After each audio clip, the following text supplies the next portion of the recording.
आप देख रहे हैं देश लाइव, देश की आवाज।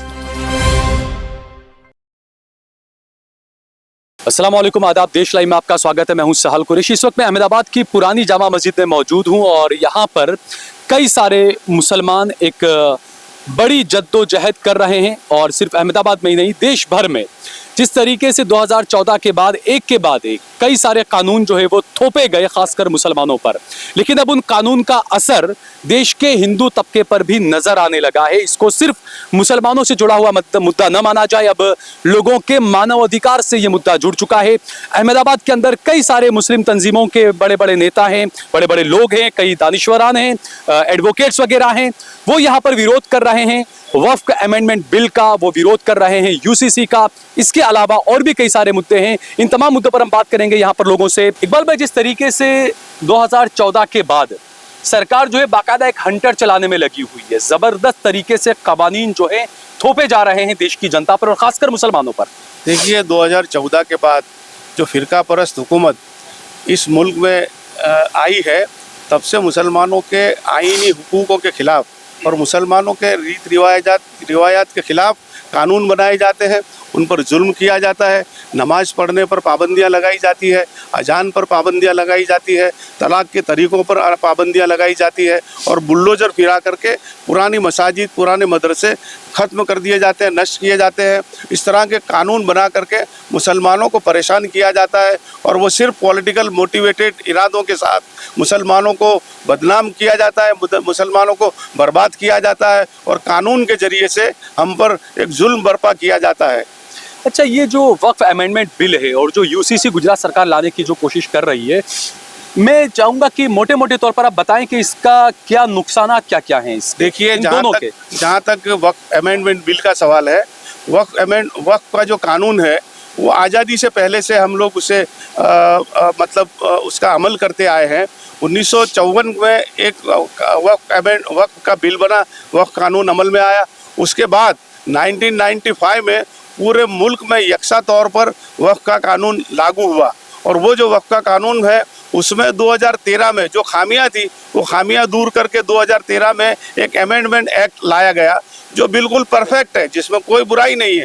वो किसी मजहब वालों के लिए और किसी गैर कौम के लिए मुखालिफत नहीं करता, वो सिर्फ मुसलमानों की अपनी मिल्कियतों का बखूबी वहीवट हो, इसके लिए वो कानून है और वो कानून में कोई खराबियां नहीं है। लेकिन बावजूद उसके ये हुकूमत हमारी वक्फ की जायदादों को ख़त्म करने के लिए, नष्ट करने के लिए और मुसलमान थ्रू वक्फ तरक्की न पा जाए, इस ख्याल के साथ ये लोग हमारे वक्फ के पुराने कानून को ख़त्म करने की कोशिश करते हैं। और अभी 2024 में वो वक्फ तरमीमी एक्ट लाए हैं जिसमें इतनी बुरी बातें वो लोग डालना चाहते हैं। जैसे मसलन कि ये इमारत है जो पीछे मस्जिद है, ये सदियों पुरानी मस्जिद है, इसका कोई रेवेन्यू रिकॉर्ड अभी होगा या नहीं वो मालूम नहीं है, लेकिन ये बरसों से, सदियों से मुसलमान इसमें नमाज पढ़ता है। तो वक्फ बाय यूज़र जिसे कहते हैं, वक्फ का एक प्रकार है। वक्फ बाय यूज़र के तहत ये मस्जिद वक्फ है, भले ही चाहे इसका रेवेन्यू रिकॉर्ड हो या ना हो, तो वक्फ बाय यूज़र को ख़त्म करना चाहते हैं। और ये अगर खात्मा हुआ, वक्फ बाय यूज़र का ये जो प्रकार है, किस्म अगर ये ख़त्म हुई तो हिंदुस्तान की हज़ारों और लाखों मिल्कतें इस तरह की जो पुरानी है, सदियों से मुसलमान के पास है, उस मिल्कतों को, इस मसाजिदों को, उस मदरसे को ये लोग, सरकार उसके हस्तक ले लेगी और मुसलमानों की वक्फ की जायदाद को लूटा जाएगा। इसकी हम मुखालिफत करते हैं। और उसी तरह से मुसलमान अपने खुद की कमाई से, हमारे आबा व अजदाद ने अपनी मिल्कतों को वक्फ किया है मुसलमानों के लिए, पब्लिक एनलार्ज के लिए और पूरे तमाम मुसलमानों के लिए, तमाम लोगों के फ़ायदे के लिए, मुनाफे के लिए वक्फ किया है। उस वक्फ का वहीवट का अधिकार भी मुसलमानों के हैं क्योंकि उनकी मिल्कत है। उसमें सरकार दखल देना चाहती है, सरकार उसका वहीवट हाथ में लेना चाहती है और उसके साथ साथ अमेंडमेंट ये लाना चाहती है कि वक्फ बोर्ड में 2 गैर मुस्लिमों को रख दिया जाए, यानी हमारी मिल्कतों को गैर मुस्लिम वक्फ का वहीवट करेंगे। ये किसी भी सूरत में बर्दाश्त नहीं है। ये वक्फ अमेंडमेंट जो एक्ट आने वाला है, जो बिल आने वाला है, वो मुसलमानों की वक्फ की मिल्कतों को ख़त्म करने वाला है, जिसकी हम मुखालिफत करते हैं। और उसी तरह से गुजरात में यूसीसी लाने की कोशिश जारी हुई है। ये जो यूसीसी है वो हमारे कुरानी कानून, हमारे शरीयत के कानून के खिलाफ है।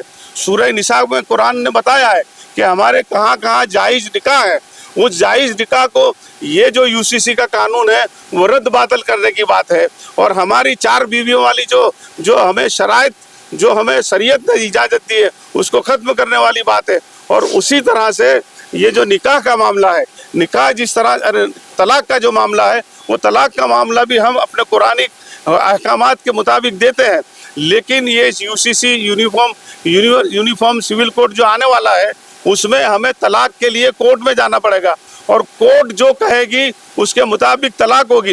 वो कितने वर्षों में वो तलाक होगी या नहीं होगी वो भी कोई तय नहीं है। यानी तलाक के तरीके को बिल्कुल, पुरानी तरीके को बिल्कुल ख़त्म कर देने वाली बात है। तो ये हमारे शरीयत के कानून के खिलाफ है। और हिंदुस्तान का कानून आर्टिकल 25 तमाम सिटीजन्स, तमाम शहरी जनों को ये इजाज़त देता है कि वो अपनी मर्जी का मजहब पाले, अपनी मर्जी का मजहब पोषे, उसे फैलाए और दूसरों तक ले जाए। उस कानून को, उस आर्टिकल को ये यूसीसी के कानून खत्म कर देने वाली बात है। यानी हमारा फंडामेंटल राइट है, फंडामेंटल राइट से हमें खत्म करने की बात है। और ये कानून के तहत, यूसीसी के कानून के तहत मुसलमानों को अपने शरीयत के कानून से जबरन अलग करने की, उनको जुदा करने की ये बात है।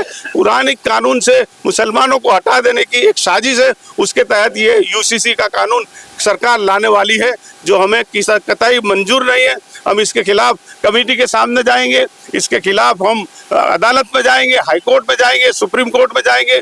इस कानून को ना नाफिज करने पड़े, इसलिए हम ज़रूरत पड़ी तो हम रोड पर आकर के भी पीसफुल तरीके से, पुरअमन तरीके से एहतजाज करेंगे और इसका कानून का विरोध करेंगे। अच्छा इकबाल भाई, जिस तरीके से जो वकील साहब ने काफ़ी डिटेल से जो चीज़ें बताई, जो शरीयत की बात भी कही, क्योंकि ये कब कोशिश की जा रही है कि मुसलमानों को एक तो शरीयत से दूर कर दिया जाए, मुसलमानों की सारी इमदाद और इमलाक और संपत्तियां सारी छीन ली जाए। जो इस्लाम के बारे में कहा जाता है, शरीयत के बारे में कहा जाता है कि ये सिर्फ मुसलमानों के लिए नहीं है, ये पूरी इंसानियत के लिए है। उसकी एक मिसाल ये हमने देखा मेरठ के अंदर, एक हिंदू लड़की है मुस्कान, उसने अपने पति को मारकर और पता नहीं ड्रम में टुकड़े डालकर कर दिया था।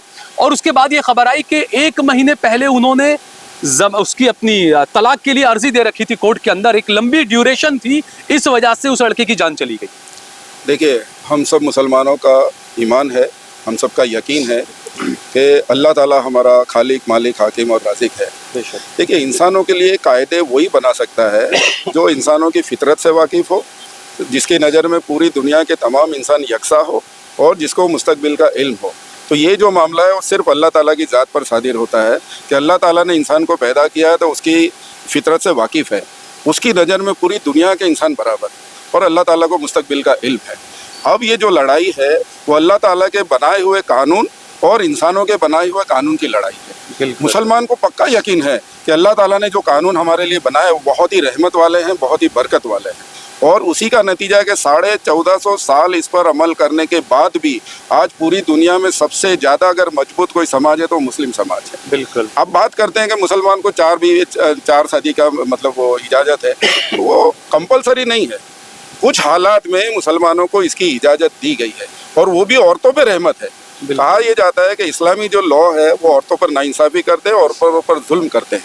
मैंने अभी बात रखी कि अल्लाह के रसूल हज़रत मोहम्मद मुस्तफ़ा सल्लल्लाहु अलैहि वसल्लम पे हमारा बेहतरीन मतलब हमारे लिए मिसाल है कि आप सल्लल्लाहु अलैहि वसल्लम ने 25 साल की नौजवानी उम्र में 40 साल की बेवा से निकाह किया। बिल्कुल। और जब तक वो हयात रही वहाँ पर दूसरा निकाह नहीं किया। तो ये बेवाओं का जो मसला, मान लो 25 साल की, 30 साल, 35 साल, 50 साल की कोई खातून है जिसका शौहर गुजर जाता है या उसकी तलाक हो जाती है, तो क्या करे? उसके पास 3 ही रास्ते हैं कि पूरी ज़िंदगी ऐसे ही बसर कर ले, गलत रास्ते पे चले जाए या किसी की दूसरी बीवी बन जाए। तो इस्लाम तो उसको पहली बीवी के जैसे सब हुकूक देता है, नान नफ़का देता है, उसकी तमाम जिम्मेदारियों को उठाता है और उसके बाद ये मामला करता है। ये बात भी फैलाई जा रही है कि मुसलमान 4 निकाह करते हैं और इनके 25 बच्चे होंगे, आने वाले दिनों में इनकी तादाद बढ़ जाएगी। तो ये भी भ्रामक है, ये भी गलत बात है, झूठी बात है। आदिवासियों में भी है ये, तो आदिवासी भी करते हैं। हिंदुस्तान में 1000 मुस्लिम मर्द के सामने सिर्फ 951 मुस्लिम औरतें हैं और 1000 हिंदू मर्द के सामने 939 हिंदू औरतें हैं। यानी एक को एक भी नहीं है। एक मुसलमान को निकाह करना हो तो भी 49 खुटती है उसको। तो ऐसे में 2 निकाह और ज़्यादा निकाह का कोई गुंजाइश ही नहीं है यहाँ पर। और मामला आया तलाक का, तो तलाक देखिए, मर्द को इस्लाम ने तलाक देने का हक दिया है औरत को खुला लेने का हक दिया है। और इसमें अब ये मामला कोर्ट में जाएगा। अभी तक होता ये था कि मुस्लिम मर्द अगर अपनी खातून को, अपनी बीवी को तलाक दे देता था, जो भी रीज़न रहे, वो जायज़ रीज़न रहे उस पर, वो बात कहीं समाज में नहीं जाती, किसी को मालूम नहीं होता और दोनों अपनी जिंदगी आराम से और दोनों के निकाह बाद में हो जाते। अब जब ये मामला, तलाक का मामला कोर्ट में जाएगा, तो कोर्ट में तलाक लेने के लिए दोनों एक दूसरे के ऊपर आक्षेप प्रति आक्षेप करेंगे, दोनों एक दूसरे के बारे में गलत बयान करें, तो उनका जो घर का मामला है, वो पूरे समाज के सामने आ जाएगा। जैसे मैंने बताया मुस्कान के मामले में यही हुआ। यही मामला है। तो पूरा समाज हमारा बर्बाद हो जाएगा उससे, उनके दूसरे निकाह होने में तकलीफ हो जाएगी। तो ये जो कायदे कानून है वो हमारे लिए बहुत रहमत है। मैं मुसलमानों से भी अपील करता हूँ कि जहाँ पर ये लोग एक कोशिश कर रहे हैं कि आप कायदे पे अमल ना कर रहे और उसके लिए कायदे ला रहे, वहीं पर मुसलमानों को चाहिए कि हम बढ़ चढ़कर शरीयत के कायदे कानून पर अमल करें और हमारी बेहतरीन सोसाइटी बनाएं, बेहतरीन ज़िंदगी बनाएं। और इसके लिए मुस्लिम पर्सनल लॉ बोर्ड ने भी आज ऐलान किया है कि आज हम नमाज के बाद सीधे बाजू पे काली पट्टी पहनकर विरोध बताएं। तो मैं मुसलमानों से कहूँगा कि हमारी 20 करोड़ की तादाद है और 20 करोड़ की तादाद कोई कम नहीं होती है। हिंदुस्तान की कोई जेल में इतनी ताकत नहीं है कि 20 करोड़ लोगों को समा सके। हम अगर रोड पे आ जाए तो हमारे सामने रोड उस पर झुकना पड़ेगा। 20 करोड़ मुसलमान अगर एक तरफ जमा होकर फूंक मार दे तो वावाजोड़ा आ जाए, पाँव पछाड़ दे तो धरती कंप आ जाए। तो मैं समझता हूँ कि इसमें राजकीय धरती कंप आना चाहिए। वक़्फ़ और ये जो मामला है यूसीसी का, उसके ताल्लुक से जो आपने बात कही, आदिवासी गुजरात में 15% है। 1 करोड़ आदिवासी को अगर यूसीसी में नहीं लाना है तो ये यूनिफॉर्म हुआ ही कहाँ पर? बिल्कुल, ये यूनिफॉर्म कायदा ही नहीं है ये। और जैसे वकील साहब ने भी कहा कि ये हमारे आर्टिकल, अगर आपको यूसीसी लाना है तो आर्टिकल 25 जो फंडामेंटल राइट में छूट दी है उसको आपको रद्द करना पड़ेगा, तभी आप ये कायदा ला सकते हैं। उसके बगैर ये कायदा नहीं ला सकते आप। तो जब तक आर्टिकल 25 है, मौजूद है, वहाँ तक यूसीसी के कायदे के आने की कोई उम्मीद नहीं। और लाना हो तो सबसे पहले आर्टिकल 25 उसको रद्द करना पड़ेगा। बिल्कुल। इकराम भाई, जिस तरीके से आज देश भर के अंदर, गुजरात के अंदर, अहमदाबाद के अंदर, हर जगह मस्जिदों के अंदर देखा गया कि जो आखिरी जुमा था, ज़्यादातर लोगों ने हाथ पर काली पट्टी बांधी हुई है, विरोध प्रदर्शन कर रहे हैं। लेकिन कई जगहों पर मैंने देखा कि मस्जिदों के बाहर लोगों को पता ही नहीं है। तो जागरूकता अभी भी नहीं है मुसलमानों में, सो रहा है मुसलमान। कुछ लोगों का ये है कि खबरें वगैरह नहीं जानने की वजह से उनके पास जागरूकता नहीं है, मगर पर्सनल लॉ बोर्ड और जो गुजरात हितरक्षक समिति है वो इसके बारे में जागरूकता पैदा करने की कोशिश कर रही है। इंशाल्लाह लोगों के अंदर जागरूकता आ रही है, मगर कम आ रही है। रमज़ान के कुछ वो रहते हैं कि कुछ उनकी मसरूफियात भी रहती है, उस वजह से वो हो रहा है। मगर इसको हम जब तक आगे तक इसको जागरूकता लाएंगे और इसके पूरी तरह से विरोध करवाने की कोशिश करेंगे, यानी इस तरह से होगा कि इंशाल्लाह खून की आखिरी बूंद तक और आखिरी सांस तक इसका विरोध करेंगे, क्योंकि ये हमारी शरीयत का मसला है। शरीयत जो है वो अल्लाह का कानून है और अल्लाह के कानून के खिलाफ कोई भी बात उठती है तो मुसलमान का ईमान का है। शरीयत नहीं है तो मुसलमान ही नहीं है, शरीयत है तो इस्लाम है। तो हम शरीयत, इसके खिलाफ इसकी बाकायदा मुहिम चलाएंगे और गुजरात हितरक्षक समिति और मुस्लिम पर्सनल लॉ बोर्ड मिलके वक़्फ़ बोर्ड का भी, वक़्फ़ के सिलसिले के भी और ये यूसीसी के कानून का भी इसका पुरजोर विरोध करेंगे। अच्छा इकबाल भाई, जिस तरीके से आपकी बात सही है, मुसलमान अब तक गफलत की नींद सो रहा था, लेकिन जब ये यूसीसी और ये आ रहा है तो मुसलमान जाग गया है। और मैं समझता हूँ मुसलमान अब ऐसा जगह है कि अब सरकार को सोने नहीं देगा। अच्छा, दूसरा ये कि जिस तरीके से देखा गया, होली पर हमने देखा, रामनवमी पर देखा, काफ़ी सड़कों पर हुड़दंग मचाया जाता है। ये तकरीबन हर जगह पर देश में हो रहा है।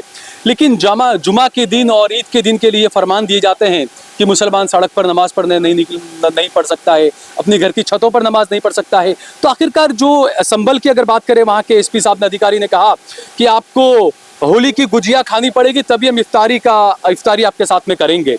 लेकिन अलग तरह का उत्तर प्रदेश के अंदर ही एक पुलिस स्टेशन का ओपनिंग होता है, सुबह में वहाँ पर पूजा होती है बड़ी धूमधाम से और शाम में इफ्तार पार्टी की जाती है, तो उस अधिकारी को सस्पेंड कर दिया जाता है। ये कानून है इस देश का। देखिए, ये कानून तो सिलेक्टिव है। जो एसपी साहब है उनके ऊपर केस हो जाना चाहिए और उनके जो डीजी है उन्हीं को उस पर केस कर लेना चाहिए। अभी तक दर्ज कर दिया संविधान के मुताबिक। बिल्कुल, ये सिलेक्टिव कानून नहीं हो सकता। आज हम मुसलमान ये महसूस करते हैं कि हम कायदे में रहने के बावजूद, शरीयत में रहने के बावजूद और बहुत पुरअमन ज़िंदगी गुजारने के बाद हम ये महसूस करते हैं कि हमको जो इंसाफ मिलना चाहिए नहीं मिल रहा है। हमको जो कोर्ट से इंसाफ मिलना चाहिए या पुलिस से जो कुछ मिलना चाहिए वो चीज़ें नहीं हो रही है, जिसके नतीजे में ये जो कुछ है सब हो रहा है।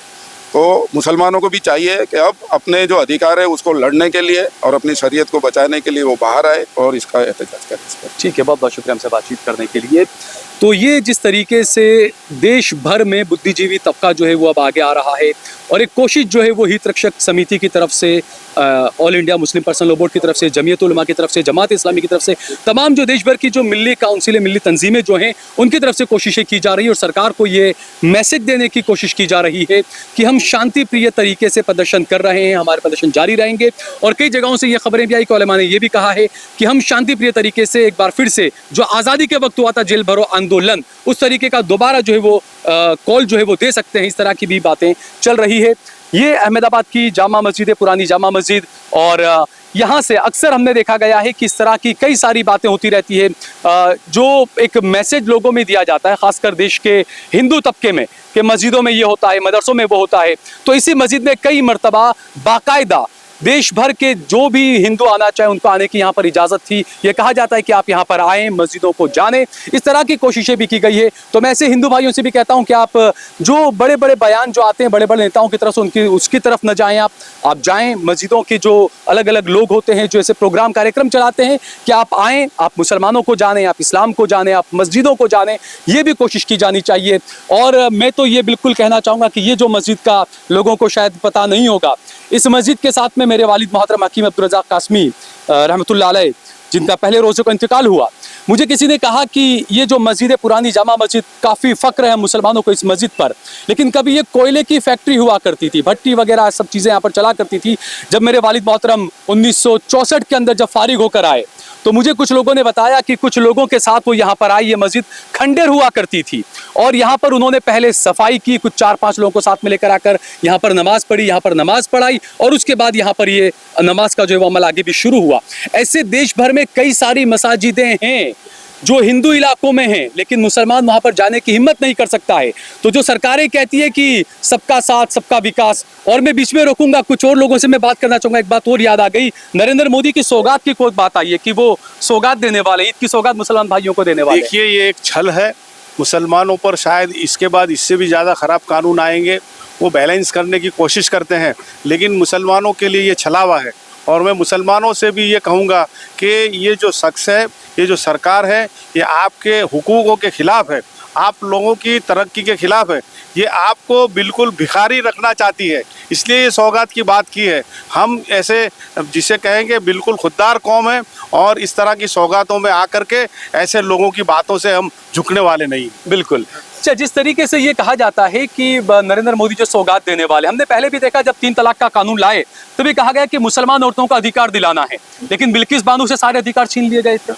बिल्कुल, ये तो बिहार में जो इलेक्शन होने वाला है उसके सिलसिले में, क्योंकि मुसलमानों की आबादी बिहार में बहुत ज़्यादा है, तो ये सौगात की बात कर रहे हैं। हम मोदी साहब से ये कह रहे हैं कि बंधारण ने जो हमको हक दिया है वो बंधारण का हक हमको दिया जाए। हमारे बच्चों को जो स्कॉलरशिप रोक दी गई है वो दी जाए। हमारे बच्चों को जो कहते हैं कि एक हाथ में कुरान और एक हाथ में कंप्यूटर होना चाहिए, तो कंप्यूटर के वो जो स्कॉलरशिप जो है वो आप देंगे तो हमारे बच्चे पढ़ेंगे भी, लिखेंगे भी और कुरान की भी दावत देंगे और दीन के देश के निर्माण में जो है जो टेक्नोलॉजी की ज़रूरत है कंप्यूटर के ज़रिए वो भी करेंगे। हमको इस तरह की भीख नहीं चाहिए। मुसलमान भिखारी नहीं है, मुसलमान अपना हक मांगता है। बंधारण ने जो उसको हक दिया है वो हक दीजिए, हमको इस तरह की सौगातों की जरूरत। मुझे ऐसा पर्सनली लगता है कि हमें एक मुहिम चलानी चाहिए कि एक संविधान और कुरान जो है वो नरेंद्र मोदी जी को सौगात दे पूरा देश का मुसलमान। बिल्कुल देना चाहिए। कुरान तो सारे इंसानों के लिए आया है, मुसलमानों की अपनी जागीर नहीं है, सारी इंसानियत के लिए है। तो हम तो कहते हैं कि आप आइए, कुरान को पढ़िए, समझिए और इसमें इंसानियत की भलाई के लिए क्या कुछ दिया गया है वो आप समझिए और इसके जरिए आप इस देश को चलाएंगे तो पूरा देश जो है, हमारा जो हिंदुस्तान जो है, सारी दुनिया में सबसे अव्वल नंबर पे आएगा, जिसमें हर एक के इंसान के, गरीब के हक भी दिए गए, औरतों के हक दिए गए, बुजुर्गों के हक दिए गए, हर इंसान के हक दिए, हर मजहब को आज़ादी दी गई है,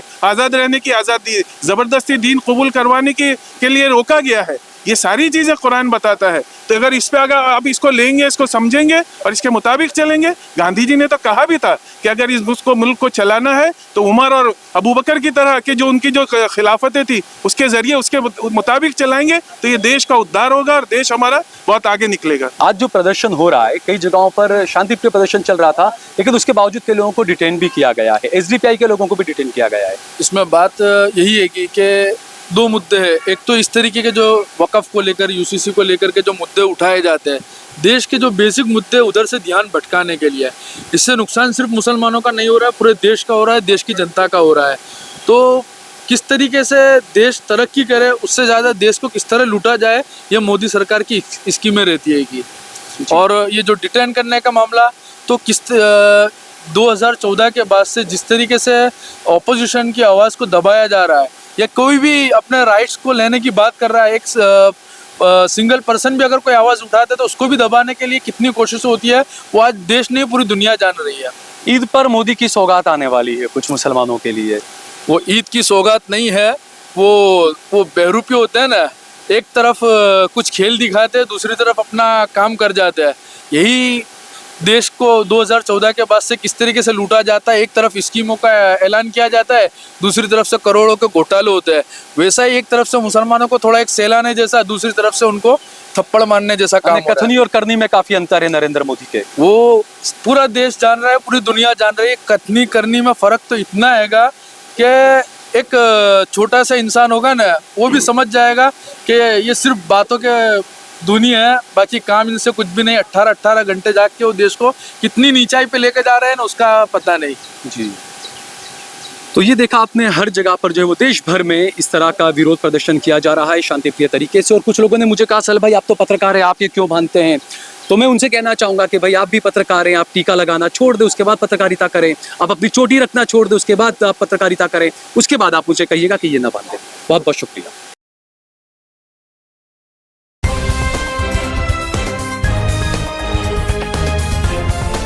देश और दुनिया की तमाम छोटी और बड़ी खबरों के लिए हमारे चैनल को सब्सक्राइब करना न भूलें और बेल का बटन जरूर दबाएं।